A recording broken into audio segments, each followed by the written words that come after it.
है। लीलापुर नाम के गांव में गगन अपनी बेटी रुचि और बूढ़ी माँ रमा के साथ रहा करता था। गगन मजदूरी का काम करके अपने घर का गुजारा जैसे तैसे चला लेता था।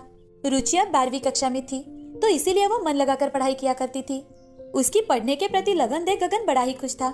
एक दिन गगन की माँ रमा गगन से, बेटे, मैं कुछ दिनों से सोच रही थी कि रुचि की अब 12वीं पूरी हो जाएगी, और तुम्हें तो पता है कि हमारी बिरादरी में कहाँ इतने दिनों तक बेटी घर पर रहती है। माँ, तुम मेरी बेटी की शादी के पीछे क्यों पड़ी रहती हो? उसे थोड़ा पढ़ने दो, खुद के पैरों पर खड़ा रहने दो। देखो गगन, लड़की मायके से जितनी जल्दी ससुराल चली जाए उतनी जल्दी हमारी जिम्मेदारियां कम हो जाती है। माँ, रुचि को पढ़ाई में बहुत दिलचस्पी है और उसका हर एक सपना पूरा करना ये मेरी जिम्मेदारी है। ठीक है, वैसे भी तुम बाप बेटे कहाँ सुनने वाले हो किसी की। रमा अब काम पर चली जाती है। कुछ दिन यूं ही गुजर जाते हैं। एक दिन रुचि का 12वीं का रिजल्ट था। रुचि पूरे जिले में पहले नंबर से पास हुई थी। सभी उसकी बहुत तारीफ कर रहे थे। कुछ लोग ये बात गगन को खेतों में जाकर बताते हैं। अरे वाह गगन, तुम्हारी बेटी ने तो हमारे गांव का नाम रोशन कर दिया। आज तुम्हारी बेटी ने तो कमाल ही कर दिया गगन। पूरे जिले में पहले नंबर से पास हुई है रुचि बिटिया। क्या सच में? क्या गगन, तुम भी आज के दिन तो घर पर रहकर अपनी बेटी का रिजल्ट देखते। अरे भाई साहब, आपको तो सब पता ही है। अगर मैं एक दिन भी काम पर नहीं आया तो हमारे खाने के लाले पड़ जाएंगे। हाँ भाई, तुम्हारी बात तो एकदम सही है। हम गरीबों का तो जीवन ही ऐसे चलता है। चलो अब जल्दी से घर चलो। गगन अपने हाथ के सारे काम वैसे ही छोड़कर घर चला आता है। घर आते ही आस पड़ोस के लोग रुचि के गुणगान गा रहे थे। ये देख गगन बड़ा ही खुश हो जाता है। गगन घर में आते ही रुचि गगन से, पिताजी पिताजी ये देखिए मेरी मार्कशीट। अरे वाह बिटिया, तुम्हें बहुत अच्छे मार्क्स मिले हैं। रुचि गगन के पैर छू लेती है। तो गगन, बिटिया, सारे जिले में सिर्फ तुम्हारे ही बारे में बातें हो रही है। मैं चाहता हूँ तुम आगे भी पढ़ाई करो। पिताजी, मैं आगे भी पढ़ाई करूंगी। मैं आगे बीए में एडमिशन लेना चाहती हूँ। हाँ बेटी, हम जल्द ही शहर जाकर तुम्हारा एडमिशन एक अच्छे से कॉलेज में करवाएंगे। ठीक है पिताजी। गगन, तू अब भी रुचि को आगे पढ़ाना चाहता है? अरे मैं कहती हूँ कि बेटी की जल्द से जल्द शादी करवा दो। अरे नहीं माँ, अब तो मेरी बेटी और ज्यादा पढ़ेगी। 2-3 दिनों बाद कुछ पैसों की व्यवस्था कर गगन अपनी बेटी के साथ शहर चला जाता है। अब उसका अच्छे कॉलेज में एडमिशन हो जाता है। साथ ही रुचि को स्कॉलरशिप भी मिली थी, और तो और कॉलेज की तरफ से बस की पास भी। रुचि हर रोज अप डाउन करने लगी। वो कॉलेज में भी अव्वल थी। 3 साल यूं ही गुजर जाते हैं। अब रुचि अपने पिता से, पिताजी मेरा ग्रेजुएशन कंप्लीट हो चुका है। वाह, बहुत अच्छा बिटिया। तो मैं आपसे पूछना चाहती थी, क्या मैं शहर में जॉब कर सकती हूँ? अरे बिटिया, ये क्या पूछने वाली बात है? तुम बिल्कुल जॉब कर सकती हो। अब रुचि उसी शहर में जॉब ढूंढने लगती है। वो फर्स्ट ग्रेड में ग्रेजुएट हुई थी और इसी कारण उसकी इच्छा अनुसार उसे जॉब भी मिल गई। उसे कैलेंडर कंपनी में जॉब मिल जाती है।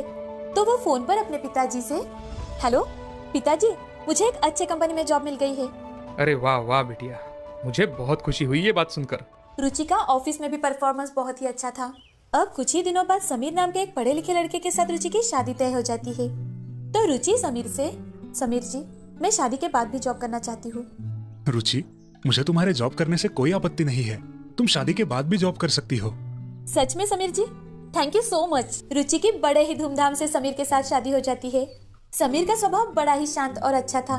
वो एक अनाथ था और इसी कारण उसे शादी के बाद एक परिवार मिला था। समीर शादी से बड़ा ही खुश था। कुछ ही दिनों बाद समीर रुचि से, रुचि, तुम शादी के बाद जॉब करना चाहती थी ना? अब तुम जॉब कंटिन्यू कर सकती हो। कुछ दिनों से यही सोच रही थी मैं। अब कल से ही ज्वाइन कर लेती हूँ। अगले ही दिन रुचि ऑफिस ज्वाइन कर लेती है और अपना काम मन लगाकर करने लगती है। एक दिन बॉस रुचि को अपने केबिन में बुलाकर, रुचि, इस साल हमें न्यू ईयर पार्टी में कुछ यूनिक देना है। सर, हम नए साल की पार्टी में कंपनी के नाम का वॉल क्लॉक या फिर नए साल का डेस्क कैलेंडर और वॉल कैलेंडर दे सकते हैं, जो कि देश के नौजवानों के नाम पर हो। साथ ही साथ खेलों की इंफॉर्मेशन और तो और छोटे बड़े उद्योजकों की सफलता की इंफॉर्मेशन भी हम देंगे। बहुत अच्छे रुचि, इस साल हम यही कैलेंडर बनवाएंगे। और हाँ, इन सब की जिम्मेदारी अब तुम्हारी है। डेस्क और वॉल कैलेंडर, इन दोनों की डिजाइन तुम ही करोगी। ओके सर, मैं आपको जितना जल्दी हो सके उतने जल्दी डिजाइन बनाकर दिखाती हूँ। जाओ, जल्दी से काम पर लग जाओ। रुचि अपनी केबिन में जाकर बड़े ही उत्साह के साथ काम करने में जुट जाती है। रुचि जल्द से जल्द कैलेंडर की डिजाइन बनाकर बॉस को दिखाती है। उसका ये टैलेंट देख बॉस बहुत ज्यादा खुश हो जाता है। अब रुचि ने बनाए हुए डिजाइन के ही कैलेंडर बनवाने के लिए चले जाते हैं। ऑफिस के लोगों के अलावा पुराने कस्टमर्स को भी कंपनी कैलेंडर फ्री में देने वाली थी। आज ऑफिस में नए साल की पार्टी थी, तो एक एम्प्लॉय दूसरे एम्प्लॉय से, इस साल हमारी कंपनी ने तो हमें बहुत यूनिक गिफ्ट दिया है, मुझे तो बहुत पसंद आया। भाई मुझे भी ये नए साल का गिफ्ट बहुत पसंद आया है।